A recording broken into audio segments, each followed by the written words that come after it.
Welcome to Compassion, the Kind Souls Foundation podcast.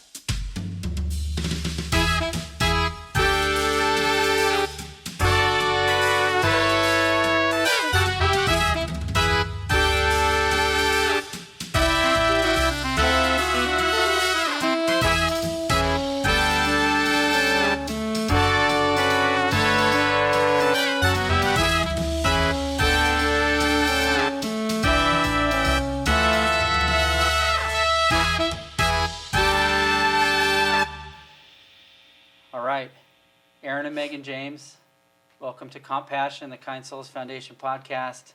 I'm Sean Dean, your host. We're here in sunny Las Vegas, where we just got off the stage at Nationals and had a great session. I don't know what to say other than I'm just so proud of you, Aaron. It blew me away. I was fighting back tears, and I'd look up and I'd see Meagan crying. I'm like, oh my gosh, I don't want to cry, but I can't.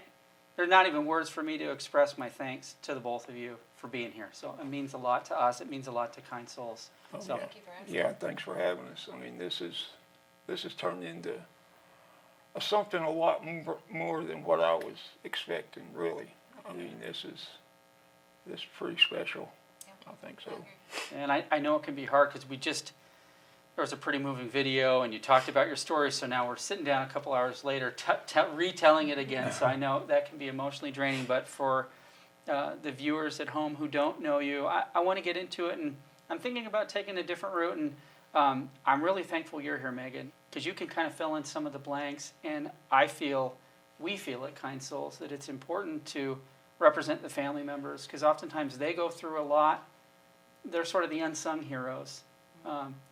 It's Aaron out there on the cover of People magazine, but Aaron wasn't awake for, 6 weeks? Right, 6 weeks. Yeah. And you had to handle all that and handle probably a lot of things at home too.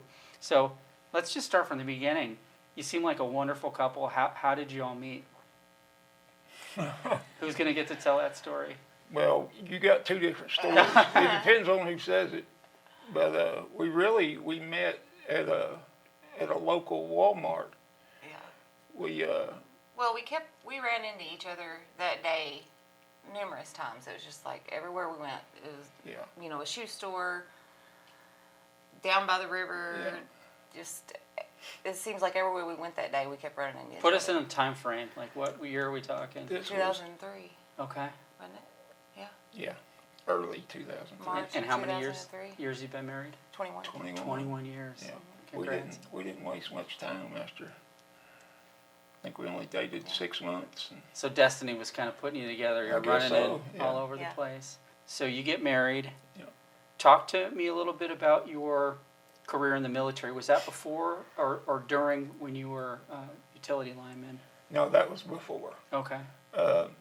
I had joined the National Guard, Arkansas National Guard, and now I think the kids say late 1900s. 96, 95 is when I joined. And, we went on, in 99, we went on a deployment to Kuwait for 6 months. Right after 9/11, we got activated. We had to go to Egypt. And then, of course, Iraq in 03, we got activated. But me and her met, it was early 03, I guess. And like I said, I kind of had a routine, me and a friend of mine. This is kind of stupid now that I think about it. But on Sunday evening, we would always go to Walmart. Yeah. Because that's when all the women were buying groceries, for the week. So, that was around there, that was the place to go, just kind of walk out around. On the prowl. Yeah. There you go. And, she walked in, of course, like she said, we run into each other 2 or 3 times that day and didn't really think much about it. And I spoke first. I asked if you were following us. And, we just got talking. It was her and another friend of hers. And so when we left, we we actually all kind of left Walmart at the same time. Yeah. And I lived by myself at the time, and we just lived right down. I just lived right down the road. So I wrote my phone number down, and I just stuck it out. He gave his number to my friend. I didn't, at the time, it didn't matter who got the phone number. I was just, you were fishing. Here it is, right? Yeah. And her friend actually grabbed it. But then they ended up coming by. Came over that night. And yeah, we just hung out and talked, and then the next night when I got in. Nights later. It wasn't the next night. Was it? I think it was a couple nights later. Okay. But I was at work. I come home from work that night, and I had a voicemail on my answering machine. I know. Yeah, That's how long ago back in it the old was. days. Yeah. And it was her, and she's saying she's in town, whatever. So I called her back, and she come by. We watched 8 Mile that night. It's our first date night. Yeah. 21 years later. Wow, that's amazing. And your daughter Allie is 19? 19. Yes. 19. She'll be 20 in December. So, deployed, you're in the Guard. How did you come to get in the line of work of being a lineman? Well, I was working at a state penitentiary as a correctional officer, and I'd been there for a couple of years. Okay. Didn't really like it, but CO's hard work. yeah, but for around there, it was good money. Yeah. So, it was, and I was just having a bad day one day, and I got up to my truck after work, and which you can't take your phones in, so I had it out in my truck. I had a missed call from a friend of mine that was in line work, and I called him back. He said, "Hey," he said, "I just wondered if you were looking for a job." And I said, "Yes, I am." I said, "I'll do it." I was tired of that. I said, "Let's do it." And that day you had a really bad day. Oh, at yeah. work as a Yeah, CO. he just happened to call me. And he said, "I'm looking." He was over a crew. He was a foreman. And he said, "I need a guy. You want to do it?" I said, "Yes." I thought you were going to say you were following your friend around Walmart. And he said, And then that was August of '08 wow. is when I started in line work.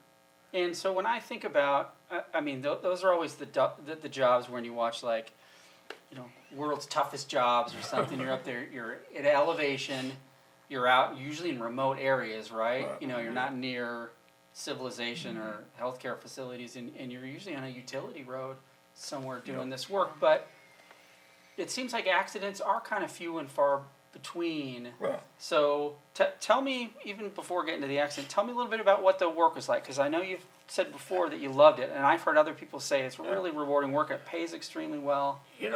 If you don't mind working, Yep. it's a great line of work. You kind of, the way I always felt, we'd go out, do a 12-hour day, and you kind of felt like, you'd done something. You felt like you might have, especially going on a storm, going on a hurricane. Hours out, yeah. Ice storm, tornado, whatever.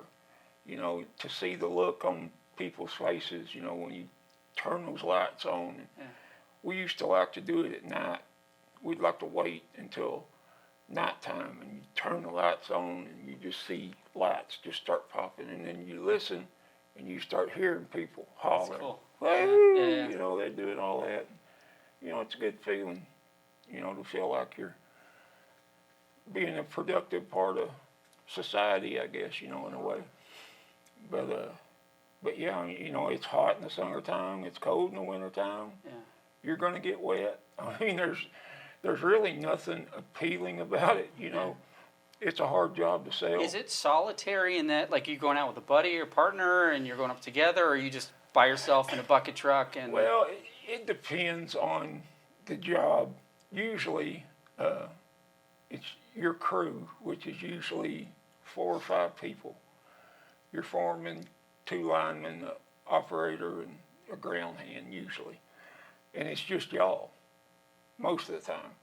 and you're with them more than you are with your own family. Yeah. So, things can get a little tense at times, Sure. and Yeah. when it's 110 degrees, and Yeah. but you just get kind of this bond, with these guys, and you know everything about them, and you know what they're going through, and you can tell them what you're going through, and I mean it's a family. I mean it's really what it is, and it's hard to explain unless you've actually done that. Yeah. Because like I said, there's nothing appealing about it going on a storm, having to sleep in your truck or out on the ground, or I mean I always said you got to be a little crazy to get in this line of work, because I mean it's just it's good money.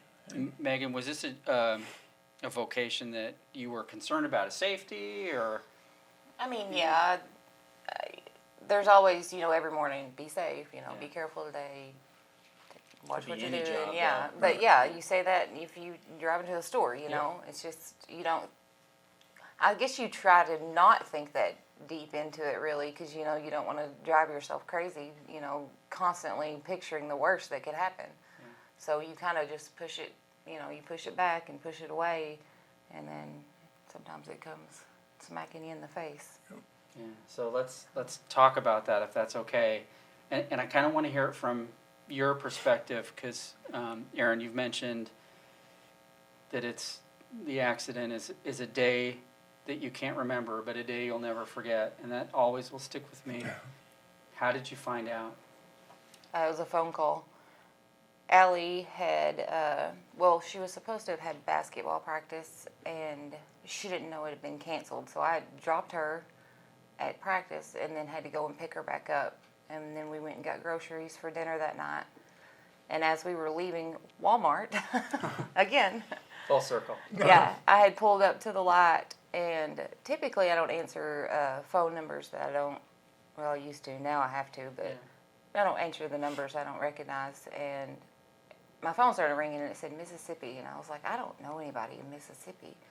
But I answered it just on a whim. I happened to answer it, and I hear a man on there. He said, "This is Mr. Tom with MDR," and it didn't sink in MDR like. What is that? That's the name of the company he worked for.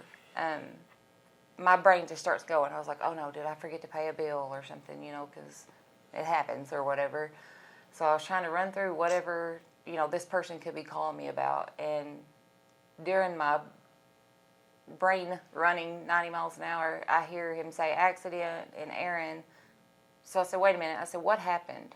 And he said, I believe, I'm not 100%, I can't remember 100% everything, but I believe he told me at that time he was hit by a line, and which I didn't know if that meant a live line, if it, because he's been, remember you popped that one time and cut his lip, but it wasn't anything, like there wasn't. Broke, it wasn't electrical. Yeah, there was no electrical charge on it at the time.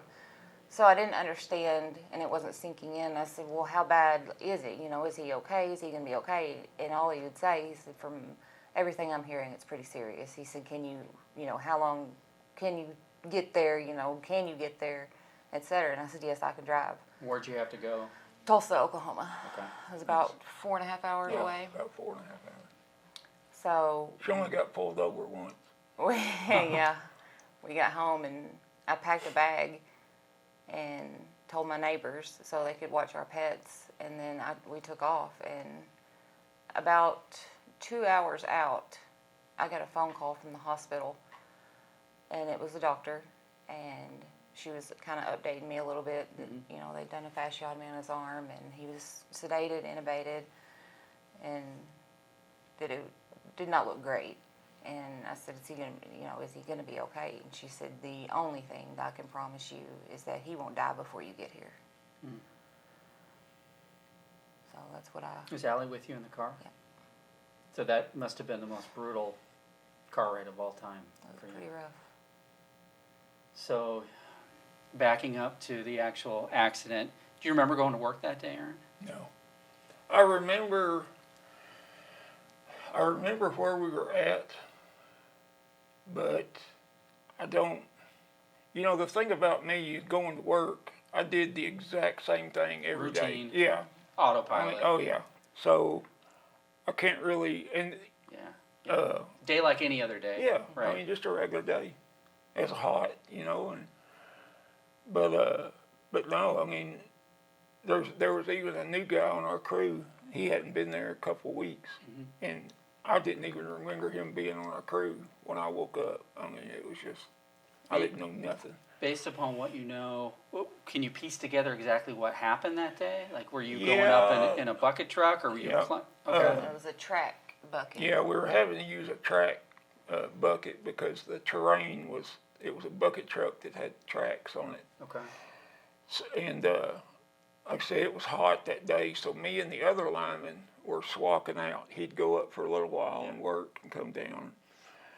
We were doing the last thing on that pole, and then we were done for the day. What was the date? June the 10th. June 10th of what year? 2021. 2021. Okay. And we were changing out a pole. We had set a new pole, and the old one was sitting right beside it, and we were moving everything over to the new pole. All I had to do was move the neutral, the ground wire, over. Well, I had a hold of the new wire, or the neutral wire. In this hand. Yeah, in this hand, which it was my fault that, I wasn't wearing rubber gloves, like I said, I've done this 1,000 times, got complacent. It was hot, you put all that stuff on, and but anyway, they said that as I was going up, I had stopped and I'd leaned back over the bucket because I had forgotten some stuff to bring up with me. So I don't know because sometimes these bucket trucks, the handle will stick and you think you've stopped, but it'll still be kind of easing, and you don't realize it. And when I got done talking to them, when I turned back around, the live wire hit me right here in the face. And because I had a hold of that neutral wire, it gave it the circuit. Yeah, exactly. If I hadn't been touching that neutral, it wouldn't have done anything. So even touching the live wire with your face without touching the ground. Right. You would. Because I'm in an insulated bucket. Okay. So it would just kind of zap. We get that all the time up there. That's. Yeah. But yeah, because I had a hold of that neutral, it gave it a path to travel through. They say it auto amputated my thumb, and it. It has an exit wound on the right Yeah, shoulder. it exited out my shoulder in 2 spots, out the back of my head, and out my feet, they said. Some spots on the Yeah. Did you, upon being shocked, did you fall out of the bucket? Did No. you slump over? They said I just went down, in the bucket, so. So they got you down quick. They had to, something they ran into was on those buckets, it's got a rope off the end of it. And I had the rope thrown over another wire and down. So there's, they call them dead man controls at the bottom in case, something happens and you got to bring somebody down. Yeah. Well, they couldn't bring me down using those because I had my rope thrown over, and if they would have tried to bring me down, what they were thinking, it could, potentially hurt other people. It could have tore everything down, and you had 4 or 5 people on the ground. Yeah. So what the foreman did, he jumped on the digger truck, and he spun the boom around over there where I was at, and he climbed up the boom, and he cut the rope with his knife, and had a guy down there on the controls, and then they brought me down, and of course I'm assuming they'd already called 911, and they had to throw me in the truck because we were kind of out in the back of a field somewhere, so they had to throw me in the truck and met the ambulance.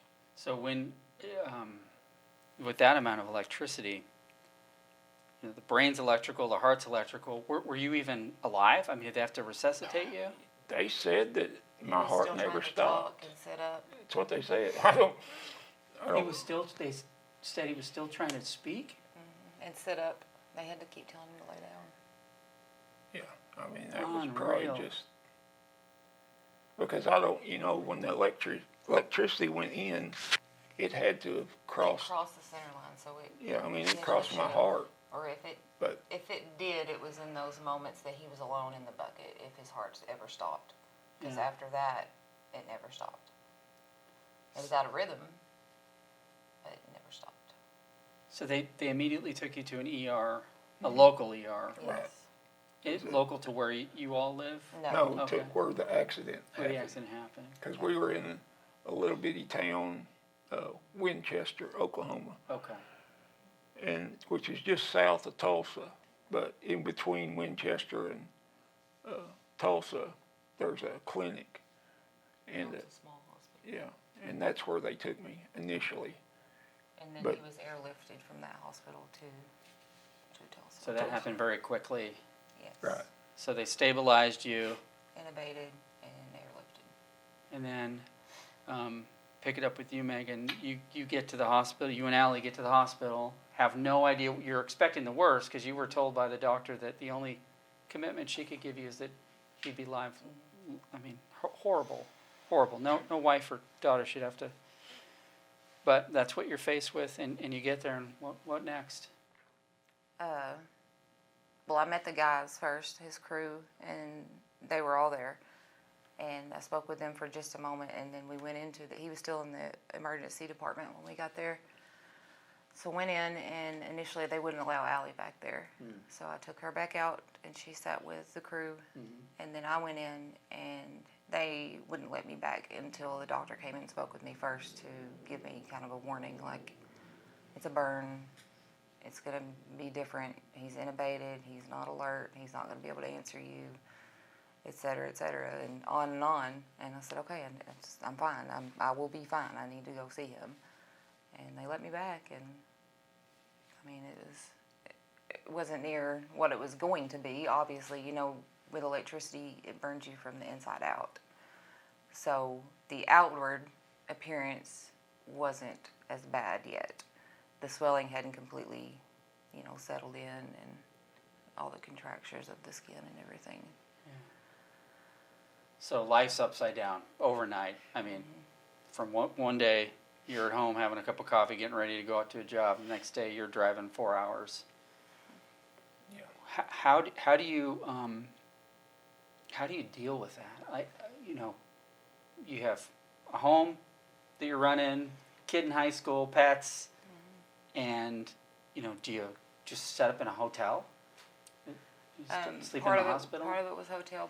For the first 2 weeks, I slept in his ICU room, and when they would come in the middle of the night to do wound dressing changes and x-ray, they would tell me to leave, and so I would go. They had an apartment, I can't remember the name of it, for For patients. patients' family who is, from far away or whatever and what have you. So I would leave, usually around 2 a.m. I would leave and go to that little apartment and would go to sleep. But they would usually call me around 5 a.m. because he wouldn't settle. He was maxed on all meds. So I would get back there about 6. And while I'm outside his room getting, talking to the nurse, she's telling me, we can't give him anything else. And I'm talking to her, he goes to sleep. So Just To hear your voice. I guess Yeah. so. That's what. Yeah. I guess. it was every Would time. you talk to him? Yeah. Would Allie go in and talk Yeah. to him? One thing that we haven't spoken about is how it initially affected her. Obviously, it affects spouses different. Everybody deals with stressors and tragedy differently. How was Allie through it? She was a little okay, I was brutally honest with her from the beginning. I never sugarcoated anything. I never lied to her about anything. I laid everything out factually. It could be this, it could be this could happen, just to to make it easier for her, because, you know, it's serious. Yeah. You know, it's not something where, oh, he's sick and he's going to get better. You know, she's 16 years old. She knows and she can see. So I was just brutally honest with her from the beginning and just kept going. You know, I think she said the biggest worry for her was that he wasn't going to be Dad anymore. Yeah. You know, mentally, if he wasn't going to be himself and be there. Yeah. That was her biggest worry. Of course, that'd be a normal concern of any loved one. Who was there for you? Obviously, like Aaron, you're each other's rocks, and you have your daughter too, but who was there for you providing you support while Aaron was effectively in a medically induced coma? Well, actually no one most of the time, but his mom and his sister visited as often as they could. Okay. You know, Allie was back with his mom. She was taking care of Allie, and then I had a friend that had come and picked up our pets, so we didn't have to worry about them. But for the most part, it was me and him there, and as often as they could, his family showed up, and my family actually showed up. You made some friends while I you were there. made so many friends with so many people there. You know, nurses, techs, I mean, the security guard, whoever. You're there 24/7. Yeah. There happened to be another lineman that had gotten burnt. Oh. His hands, he had burned his hands. So her and his wife, they became friends and kind of bonded, I guess, over, you know. So. Were your buddies that you worked with, would they come and visit too? Yes, they were. In fact, they were there that night. The very next morning at 8 a.m., the owner of the company, they showed up, you know, and they provided support. They gave cash, you know, for food and stuff while I'm there and not have to worry. They showed up and picked my car up, took it for an oil change, filled the tank up, whatever we needed. There was someone in that company that showed up and would do whatever we needed. I mean, they were amazing. If you had to tell a spouse in your exact same situation, right now, something happened 2 hours ago, they're going to go through a near identical thing Aaron went through, what would you tell them? Allow the help. Just allow it, because you can't do it all. Did you try to for a while? Oh, yeah. Yeah. And I still do to this day. Yeah, that's how she is anyway, so. It's hard to accept the help. I'm kind of I learn real quick, when I need to schedule something with Erin, I go through Meagan Yes. right away. Go through And her. she emails me back 5 minutes, boom, it's on the calendar, she accepts the invite. Yeah. It's all done. Like, you were very organized, detail-oriented, and maybe in a certain way, I mean, you know, sometimes things happen for a reason. You know, you were built to be able to go through this. I don't know that I could, if something happened to my wife like this, I sit here today going, I think I just crumble. Yeah. I just don't think I could do it. So, like, something's, you know, in you. Like, when you were younger, did you want to be a nurse or a doctor? Or? I went to that. She was a nurse. nurse. There we go. There we go. Yeah, so that's it. Okay, in me. And I didn't know that. My dad was bedridden the last couple of years of his life, so I cared for him too. So. Okay. Did your healthcare background? So you've been in a clinical setting before, so you've seen stuff. Did your background help you in sort of being able to deal with what Aaron was going through? Yeah, absolutely. A lot, actually, especially with, like, you know, the lab work and stuff like that, when those were, because you hear a doctor say, you know, we can't operate because... This makes more sense now. Last night, you're using all this medical terminology, I'm like, huh? We were talking about Gilmore Girls 2 minutes ago. Now we're talking, like, she said some term, I'm like, I don't even know what that is. So, okay. You're a nurse. Yes, there we it go. helped with a lot of just understanding, you know, even if you just have, you know, a background of medical terminology, you know, knowing the Latin derivative of it or whatever, it can tell you kind of where they're leaning or what this doctor does or why this is this or, you know, just whatever. Did you have any input in his care? Any collaboration? I was the only one making any decisions, you know, as far as, you know,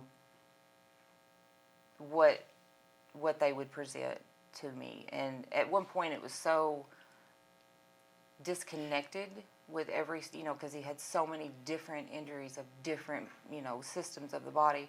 I couldn't grasp it all together. It's too much. And so we had finally we got together and I said, I need a meeting. And we had all the doctors and, the nurse and the palliative care nurse, they pushed her on me a whole lot. I mean, I was thankful for her, but I didn't feel like I needed that. But we sat down in a meeting, and I had them just explain to me your role in his care and what your outlook is for that, so that I could really gather it all together, pull it together, and make a better informed decision on his care. And at that time, we decided we would give him 2 weeks and see where he was. And from there, I would decide again. And 2 weeks turned into 2 more weeks, and then we transferred, and it turned into 3.5 years now. When did they know that brain activity was good? He was cognitively going to be fine when they got him out of a coma? I'd say maybe the end of the 3rd week. I don't know if it's still any good. In the very, very beginning, when I first got there, he would squeeze our hand. That left. There was no response, and there was no response to pain. At one point, his pupils were actually fixed. And then there was some slight swelling on the brain, and he had 2 mini strokes.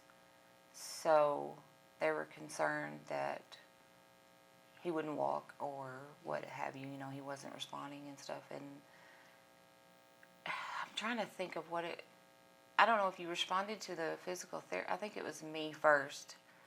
And I went and got the nurse, and I was like, he responded to me, and which, they're skeptical. They think, and it is like that. Families looking, and you're hoping, and you can fabricate. Sure. But I called them in there, and they were like, I said, you love me too, don't you? And he nodded his head, yes. And they were like, that's a response. Oh, wow. Do you remember any of that, Aaron? No. What is your first recollection post-accident? I guess it would be waking up, hearing the beeping of the machines, and I knew something was wrong, but I wasn't in any pain. Obviously, they had me pretty fixed up, but and I was like, okay, something's happened. I'm in a hospital. I'm thinking, okay, I had a vehicle accident. Only thing I could think of. I didn't think I was hurt at work, But then I opened my eyes, or this one, and I noticed I couldn't get this one to do anything. I'm like, okay, I thought maybe they had something over it. I was like, okay, I got something wrong with my eye now. And I remember looking down, and I noticed I had the big wrap on my arm, and it stopped right there at my elbow. I was like, oh, I said, my arm's gone. And that's my good one, too. And then it didn't seem like a second, and Meagan she was right over the top of me, and she was explaining what was going on. This is what happened, this is where you're at, and you've been out for 6 weeks. And can you make any vocal responses other than no, not at that time. No, because they had me trached and stuff. So. Were you afraid? Because you're processing it very intellectually. Like you're like, check. I don't know if it no was... eye, no harm. You're going through the things very logically. I don't know if the medicine maybe kind of had me. Yeah. And I was just kind of waking up, so I was still kind of halfway sedated a little, so that probably helped, honestly. But, after, if she hadn't have been there that quick, to kind of fill me in on what was going on, then, I might have panicked a little bit. Were they planning to bring you out of the coma slowly, or did you know he was going to wake up at that moment?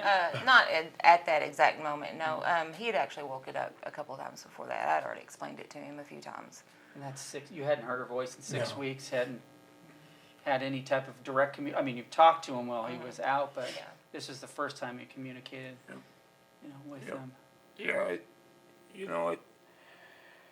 I just kind of, she told me what happened, and I just kind of rolled my eyes, and I just went back to sleep. I was like, man, I'll deal with this tomorrow. But then, I started kind of getting a little more awake and stuff, and, and then kind of realizing what was lied ahead of us. I was like, man, this is going to be a long, long road. And I even told her, in that video you saw, I told her, I said, if I get it, if you're going to leave, because you see it happen all the time. Yeah. Unfortunately. Yeah. Their scouts will leave, because they can't. And she didn't even bat an eye. She said, She made that promise in the Walmart parking lot. That's right. So. That's right. She said, no. She said, we're in this till the end. I said, okay. I said, that's your freebie. Wow. So, and then, and her saying that, it just kind of, okay, we're going to be okay. This is going to be all right. Yeah. It's going to be, it's not going to be easy, but. I know, we were with Dr. Michael Chu from Paradigm, and he was talking very quickly, trying to fit a lot of stuff in a very small amount of time, but I'm sitting there overwhelmed. Like, when you're talking about losing an eye, full stop. Like, man, the freaking worst thing that could happen to you. And then you're talking about losing your arm. That's it. And then you're talking about losing your nose, your chin, your teeth. I mean, your facial structure. It's overwhelming, man. Like I can't even process like talking to you about it because it's just too much for any person. How did you compartmentalize that? And like, I mean, honestly, when you said I'm going back to bed, I'll deal with this tomorrow. Like I'm like, yeah, dude, I get it. When I woke up, was that after I had the lap surgery? Okay. Well, when I woke up, of course, at this point, I haven't seen my face, or they've kept it all covered and everything. Well, then I had a surgery where they took a muscle out of my back and put on my face because they had to remove everything.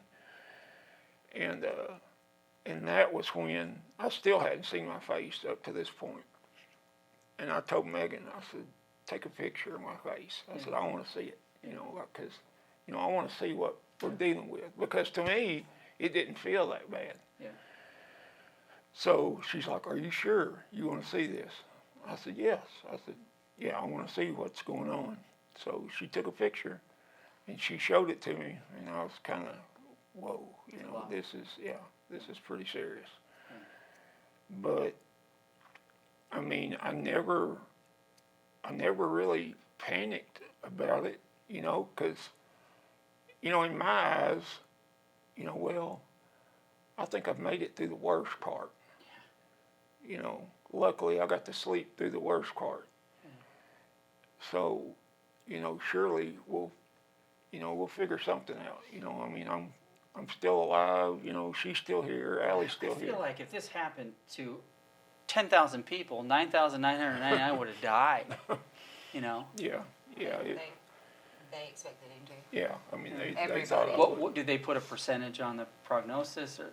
I don't know that they ever did. They, like I said, And the doctor said the only thing I can promise is that.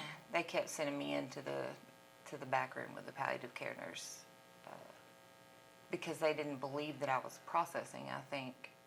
And what they didn't understand is that I was completely processing, and I was factoring everything constantly, trying to see if it was better today, if it was, Yeah, you're the one that worse called the today. meeting and said, hey, we're going to assess every Yeah. X days or weeks. Yeah. Yeah. Did you ever lose hope at all at any point? No, he was fighting the whole time. I never questioned a decision I made. Yeah. Well, clearly you made all the right choices.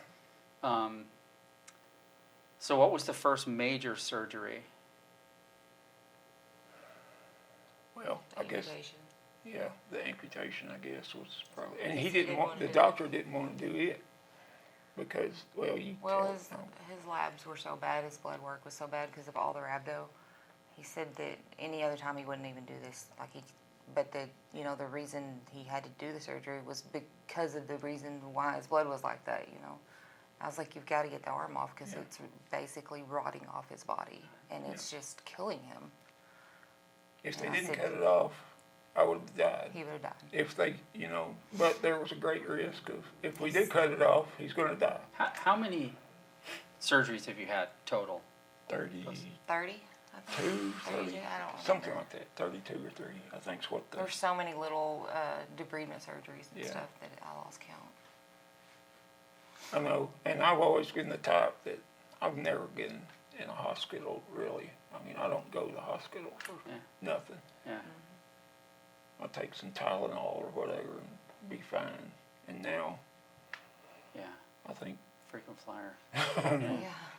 Yeah. I've learned a lot about hospitals. When were some of the decisions made around, okay, we're gonna do facial reconstruction. We're gonna go for it. That was actually pretty quick Pretty quick. It was in after I woke Texas. up. It was before the flap transplant. Yeah, They took that lat flap before that because 3 days after the flap placement, Dr. Levine from NYU was across the country with his family doing RVing around the country, and they happened to be in Texas, and he just made a pit stop and visited in his room to see if he might be a candidate for a face transplant. Okay. Did the face transplant happen in conjunction with your eye? yes. Is it together? It did. Yep. So for folks listening in,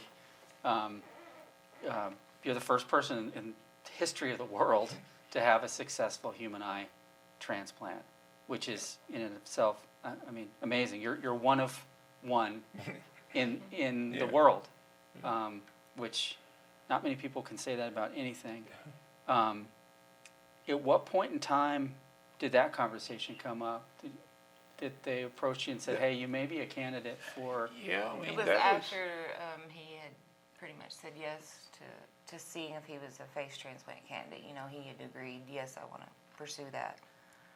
And then it was brought up yeah, about the eye. Dr. Rodriguez brought it up, to see if, and, he laid everything out, he said, look, this has never been done, you're already at a risk. Dr. Chu said you could have died. Yeah, I mean, it's connected to the brain. Yeah, He I could mean, have, it's any not- kind of infection would have went straight to the and, brain. he said, look, you're already gonna be at risk with the face transplant. Yeah. Now, with this eye, that just brings it up a little higher, this is gonna be a pretty touchy deal. But I was like, no, I survived that accident, for a reason. So I feel like if I'd have turned it down, maybe this is why, that I You saw it survived. as an opportunity. Yeah, I mean, To really. help people. Yeah, I mean, yeah, obviously I'd have loved to have got my sight back, but Yeah.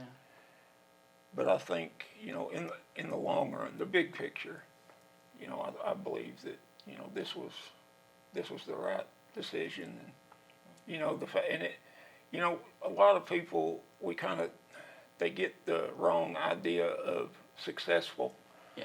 I mean, some people think, well, if you can't see, it's not successful. Oh, it took. Yeah, I mean, Yeah. it's still alive. Yeah. They didn't even think that it would survive the transplant. Yeah. So and here we are a year and a half later, Yeah. and it's still alive.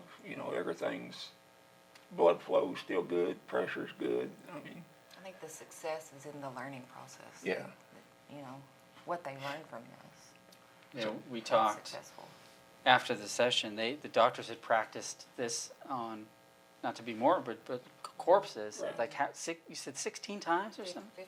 15, I believe they had 15 it was like practice runs. every Saturday, I think they would go in And it was 21 hours and 140 something doctors that worked on you in this groundbreaking procedure. and, And then after this, I always get a kick at telling this story, and this is me, after we kind of met a couple times on Zoom, and I'm like, I'm going to go online. I'm like, oh my gosh, there's just so much on Aaron and Meagan online. They're like celebrities. And I read this People magazine, go to peoplemagazine.com or whatever, and I'm reading it, and it's like the first time we met Aaron, we're getting ready to interview him, and it was the day that People's Sexiest Man Alive came out. Aaron walks in and goes, "Damn, I didn't win it. And I'm kind of disappointed." And I'm cracking up. I'm telling my wife about it. And I had, because usually when I get on a phone call with them, we have a media lady at NYU that kind of mediates. So she was on the phone whenever the lady from People called. I said, "Watch this, I'm fixing to mess with them." And got on the phone, and she said, "Hey, how you doing?" I said, "Well, I'm a little upset." And you could have heard a pin drop. Yeah. Nobody. She's like, "What did I do?" Yeah, she's like, "What is it?" I said, "Well, I just saw this morning and we had already done the photo shoot and everything." And I said, "Well, I saw this morning where People's Sexiest Man Alive come out, and I wasn't on it." And she just died laughing. She said, "Well, I'll tell my editor." That was funny. Yeah. Patrick Dempsey was the one that got it. You gotta be, man. I agree. And like, speaking of humor, I mean, this is something you never would have thought of when you got married, that this was the path your life was going to take. How do you maintain a sense of humor and laugh and have fun? And It's really just who we are. Yeah, I mean, we've always had a sense of humor. And me being in the line of work I was in, we used to joke all the time. We're like, "Man, there's no way we could have a camera crew following us around, because none of it would ever be on TV." But yeah, and that's just how our personality is, and it really showed, And with Allie, she's the same way, and like I said, you can't just, you got to heal mentally as well. I mean, Maybe more. Yeah, probably more. Yeah. I mean, you have to be in the right frame of mind to go through all this, and that really helped out. how have you healed mentally? I mean, it's a process, right? It is, and I mean, I'm not going to say every day was, just great and just chipper, but I mean, for the most part, I mean, everything's been good. I mean, I think I've learned. Now I've really learned, and you hear this all the time, but not to take stuff for granted, anymore. And they can even tell you, I know there for a little bit, they were like, "You've gotten a lot more laid back than you used to be," And I think it's just that, hey, I was almost gone, I mean, so I better. It puts things into perspective. It does. We're at dinner last night, and I'm sitting right next to Meagan, and I spill a little bit of salad. I'm like, "Oh, I'm probably going to think I'm a mess." And I'm like, "You know what? She ain't going to care." Oh, And no, I spilled she a ain't little gonna bit of care. lettuce, given what she's been through. No. It's not going to bother me at all. Did you have, I mean, obviously you had a say in the face and eye transplant, knowing what the risks were. Were you both kind of on the same page immediately? Or were you kind of mediating a little bit and going like, "Hey, Aaron, let's think about the pros and cons and the risk reward here"? My stance on it was, I wasn't necessarily gung-ho and 100% for it, because I was okay with him how he was. That was still my husband, regardless. Yeah. But the fact is that, it was a big part of him to be able, to go out in public, to eat again, to taste again, to smell things, all of that. And then to be given the opportunity to, further the scientific community. Yeah. Just, it's the icing on top. And as long as he wanted it, I was going to, I'm going to be right there beside him. Yeah. I guarantee there will be a soldier that comes back from combat where they use you as a case study to be able to do this. I hope so. 100%. I mean, I really hope so. And I tell people, when we're born, we're not born with a contract that says, "Hey, you're gonna live till you're 85 and you're gonna have a great life. And I mean, we don't know from one day to the next what's gonna happen. So, you know, this is just how it happened for us, and so we're gonna deal with it. Because there's always, you know, something else. There's always going to be somebody that's in a worse spot than I am. Yeah. You know, I mean, I know I've been through a lot, but I've still got my family. I've still got friends. You know, everybody's still there. I haven't lost anything. Yeah.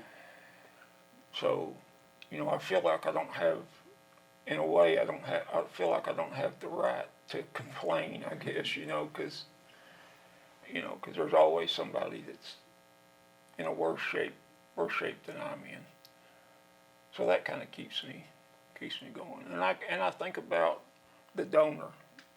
You know, I mean, that I think sometimes that don't get brought up enough. Do you know who No, they were? no, Yeah. we don't know anything. Yeah. I just know he was 31. In a highly supported organ donation. Okay. He saved 3 other lives. Oh my goodness. Yeah. So I mean, this couldn't have happened without them. You know, I mean, and that's something that I think about. You know, every day.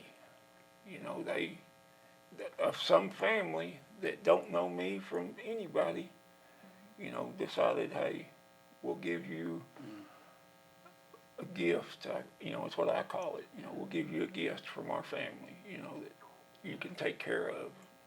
So that gives me a little more motivation, you know, to kind of, you know, to do right by them, you know, so their decision wasn't in vain, I guess. It's amazing how much good can come out of something just so senselessly tragic. I mean, you're 2 shining examples of that. We had talked about in our session, and it bears repeating here, you know, what's a message that you have for people in the workers' compensation community who are trying to help injured workers?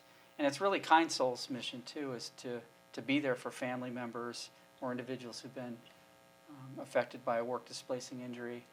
You know, Meagan, what message do you have for people in the community who are helping injured workers and their spouses? What would you want them to know? Definitely, I guess back to what he said is you don't have to put yourself in that position necessarily, but understand that this could possibly be the absolute worst thing they have ever gone through or ever will go through. And, you know, if there is no medical background in any part of their life, they're going into this completely, you know, blind without knowing, like, what these labs mean or what this means when this doctor says this. And, you know, it's just, they're completely unknowledgeable on the subject. So not necessarily put yourself in their shoes, because it's hard to do that, but understand that, you know, any kind of anger or anything that may come out of them is not really directed at you or whatever. You know, it's just a horrible moment in time and in their life that there's nowhere else for it to go, so it may come out like that. Yeah. What about you, Aaron? What would you want people in the position to help folks like you know? Yeah, I mean, just, you know, off what she said, I mean, just know that the patient or probably the family is probably who you're going to be dealing with if it's on the catastrophic side. But, you know, just know that you're coming in as their first line of hope or help. You know, I mean, you're fixing to be a shining light on this family for whatever it is they're going through. Just, you know, remember that, you know. I mean, so I know, you know, some people do workers' comp for 15, 20 years, you know, and you kind of dull yourself down to the emotion side You of get it. cynical, Right. you I can mean, get numb to it. Yeah, that's just, you know, it's part of it. But, you know, if you can, just know that these people don't know, they don't have a clue what to do next. I mean, they have been thrown out on a desert island and don't know where to go. And you're their only line of anything helpful. So, you know, we're all human. We all breathe the same air.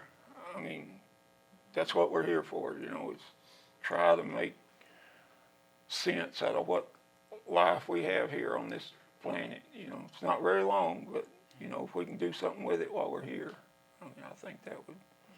That was beautifully said. You two, Aaron and Meagan James, are two of the kindest souls I've ever met, and I can't thank you enough for agreeing to come out here and share your story on the national stage with the workers' compensation community here in Las Vegas, and for being on the Kind Souls Foundation podcast, Compassion.